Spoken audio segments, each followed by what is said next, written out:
السلام علیکم ورحمۃ اللہ وبرکاتہ۔ سیرت النبی صلی اللہ علیہ وسلم کا جو سلسلہ چل رہا تھا اس کا اگلا حصہ پیش خدمت ہے۔ اس سے پہلے ہم نے پڑھا کہ صلح حدیبیہ کے بعد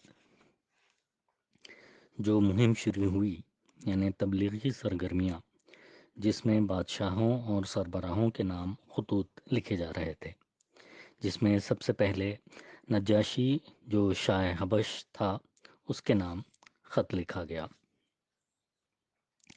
اب اس کے آگے جب عمرو بن امیہ زمری رضی اللہ عنہ نے نبی کریم صلی اللہ علیہ وسلم کا خط نجاشی کے حوالے کیا تو نجاشی نے اسے لے کر آنکھ پر رکھا اور تخت سے زمین پر اتر آیا اور جعفر رضی اللہ عنہ بن ابی طالب کے ہاتھ پر اسلام قبول کیا اور نبی کریم صلی اللہ علیہ وسلم کی طرف اس بارے میں خط لکھا جو یہ ہے: بسم اللہ الرحمن الرحیم، محمد الرسول اللہ صلی اللہ علیہ وسلم کی خدمت میں نجاشی اصحمہ کی طرف سے۔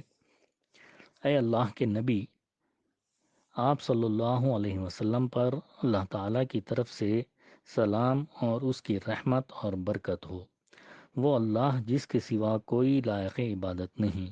اما بعد، اے اللہ کے رسول صلی اللہ علیہ وسلم، مجھے آپ کا گرامی نامہ ملا جس میں آپ نے عیسیٰ علیہ السلام کا معاملہ ذکر کیا ہے۔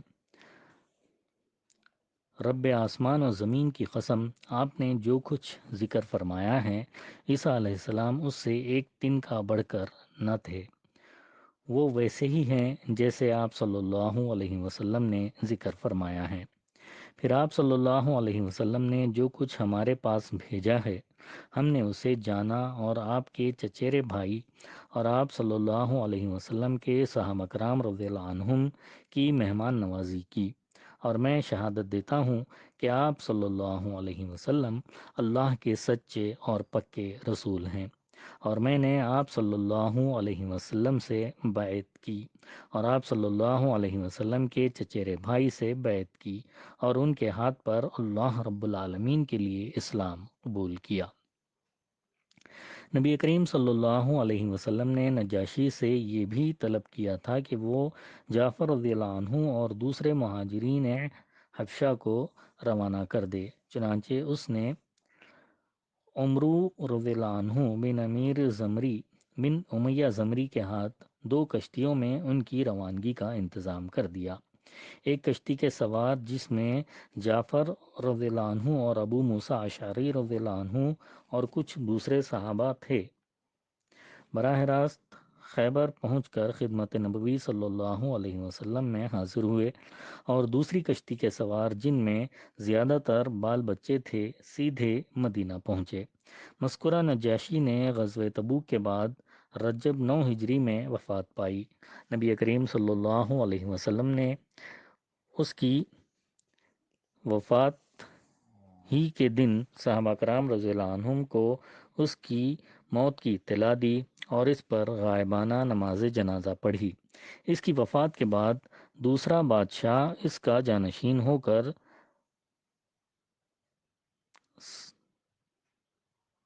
سلطنت پر قابض ہوا تو نبی کریم صلی اللہ علیہ وسلم نے اس کے پاس بھی ایک خط روانہ فرمایا، لیکن یہ نامعلوم ہو سکا کہ اس نے اسلام قبول کیا یا نہیں۔ مخوقش شاہ مصر کے نام خط۔ نبی کریم صلی اللہ علیہ وسلم نے ایک گرامی نامہ جریج بن متا کے نام روانہ فرمایا، جس کا لقب مخوقس تھا اور جو مصر و اسکندریہ کا بادشاہ تھا۔ نام گرامی یہ ہے: بسم اللہ الرحمن الرحیم، اللہ تعالیٰ کے بندے اور اس کے رسول محمد صلی اللہ علیہ وسلم کی طرف سے مخوقش عظیم کی جانب، اس پر سلام جو ہدایت کی پیروی کرے۔ اما بعد، میں تمہیں اسلام کی دعوت دیتا ہوں۔ اسلام لاؤ، سلامت رہو گے، اور اسلام لاؤ، اللہ تمہیں دوہرا اجر دے گا، لیکن اگر تم نے منہ موڑا تو تم پر اہل خبت کا بھی گناہ ہوگا۔ اے اہل خبت، ایک ایسی بات کی طرف آؤ جو ہمارے اور تمہارے درمیان برابر ہے، کہ ہم اللہ کے سوا کسی کی عبادت نہ کریں اور اس کے ساتھ کسی چیز کو شریک نہ ٹھہرائیں، اور ہم میں سے بعض کو اللہ کے بجائے رب نہ بنائیں۔ بس اگر وہ منہ موڑیں تو کہہ دو کہ گواہ رہو ہم مسلمان ہیں۔ اس خط کو پہنچانے کے لیے حاطب رضی اللہ عنہ بن ابی بلتا کا انتخاب فرمایا گیا۔ وہ مقوقس کے دربار میں پہنچے تو فرمایا، اس زمین پر تم سے پہلے ایک شخص گزرا ہے جو اپنے آپ کو رب اعلیٰ سمجھتا تھا۔ اللہ تعالیٰ نے اسے آخر و اول کے لیے عبرت بنا دیا۔ پہلے تو اس کے ذریعے لوگوں سے انتقام لیا، پھر خود اس کو انتقام کا نشانہ بنایا۔ لہٰذا دوسرے سے عبرت پکڑو، ایسا نہ ہو کہ دوسرے تم سے عبرت پکڑیں۔ مقوقش نے کہا، ہمارا ایک دین ہے جسے ہم چھوڑ نہیں سکتے جب تک کہ اس سے بہترین نہ مل جائے۔ حاتم نے فرمایا، ہم تمہیں اسلام کی دعوت دیتے ہیں جسے اللہ تعالیٰ نے تمام ماسوائے ادیان کے بدلے کافی بنا دیا ہے۔ دیکھو، اس نبی نے لوگوں کو اسلام کی دعوت دی تو اس کے خلاف قریش سب سے زیادہ سخت ثابت ہوئے، یہود نے سب سے بڑھ کر دشمنی کی، اور نصارہ سب سے زیادہ قریب رہے۔ میری عمر کی قسم، جس طرح موسیٰ علیہ السلام نے عیسیٰ علیہ السلام کے لیے بشارت دی تھی، اسی طرح عیسیٰ علیہ السلام نے محمد صلی اللہ علیہ وسلم کے لیے بشارت دی ہے، اور ہم تمہیں قرآن مجید کی دعوت اس طرح دیتے ہیں جیسے تم اہل تورات کو انجیل کی دعوت دیتے ہو۔ جو نبی جس قوم کو پا جاتا ہے وہ قوم اس کی امت ہو جاتی ہے، اور اس پر لازم ہو جاتا ہے کہ وہ اس نبی کی اطاعت کرے، اور تم نے اس نبی کا عہد پا لیا ہے، اور پھر ہم تمہیں دین مسیح سے روکتے نہیں ہیں بلکہ ہم تو اسی کا حکم دیتے ہیں۔ مقوقش نے کہا، میں نے اس نبی کے معاملے پر غور کیا تو میں نے پایا کہ وہ کسی ناپسندیدہ بات کا حکم نہیں دیتے اور کسی پسندیدہ بات سے منع نہیں کرتے۔ وہ نہ گمراہ جادوگر ہیں نہ جھوٹے کاہن، بلکہ میں دیکھتا ہوں کہ ان کے ساتھ نبوت کی یہ نشانیاں ہیں کہ وہ پوشیدہ کو نکالتے اور سرگوشی کی خبر دیتے ہیں، اور میں مزید غور کروں گا۔ مقوقش نے نبی کریم صلی اللہ علیہ وسلم کا خط لے کر احترام کے ساتھ ہاتھی دانت کی ایک ڈبیا میں رکھ دیا اور مہر لگا کر اپنی ایک لونڈی کے حوالے کر دیا۔ پھر عربی لکھنے والے ایک کاتب کو بلا کر رسول اللہ صلی اللہ علیہ وسلم کی خدمت میں حسب ذیل خط لکھوایا۔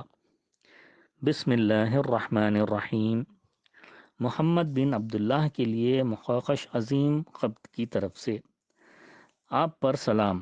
اما بعد، میں نے آپ کا خط پڑھا اور اس میں آپ کی ذکر کی ہوئی بات اور دعوت کو سمجھا۔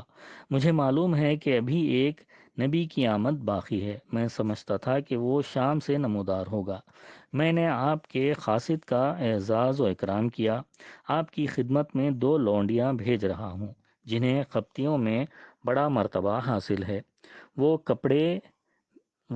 کپڑے بھیج رہا ہوں، اور آپ کی سواری کے لیے ایک خچر بھی ہدیہ کر رہا ہوں، اور آپ پر سلام۔ مقوقش نے اس پر کوئی اضافہ نہیں کیا اور اسلام نہیں لایا۔ دونوں لونڈیاں ماریا اور سیرین تھیں۔ خچر کا نام دلدل تھا جو معاویہ کے زمانے تک باقی رہا۔ نبی کریم صلی اللہ علیہ وسلم نے ماریہ رضی اللہ عنہا کو اپنے پاس رکھا، اور انہی کے بطن سے نبی کریم صلی اللہ علیہ وسلم کے صاحبزادے ابراہیم پیدا ہوئے، اور سیرین کو حسان رضی اللہ عنہ بن ثابت انصاری کے حوالے کر دیا۔ انشاءاللہ تعالی اس کے بعد اگلی نشست میں بیان کیا جائے گا۔ اللہ تعالی ہم سب کو نبی کریم صلی اللہ علیہ وسلم سے جیسی محبت کرنی چاہیے ویسی محبت کرنے والا بنائے، اور نبی کریم صلی اللہ علیہ وسلم کے نقش قدم پر اپنی زندگیوں کو گزارنے والا بنائے۔ آمین ثم آمین، وآخر الدعوانا ان الحمد للہ رب العالمین۔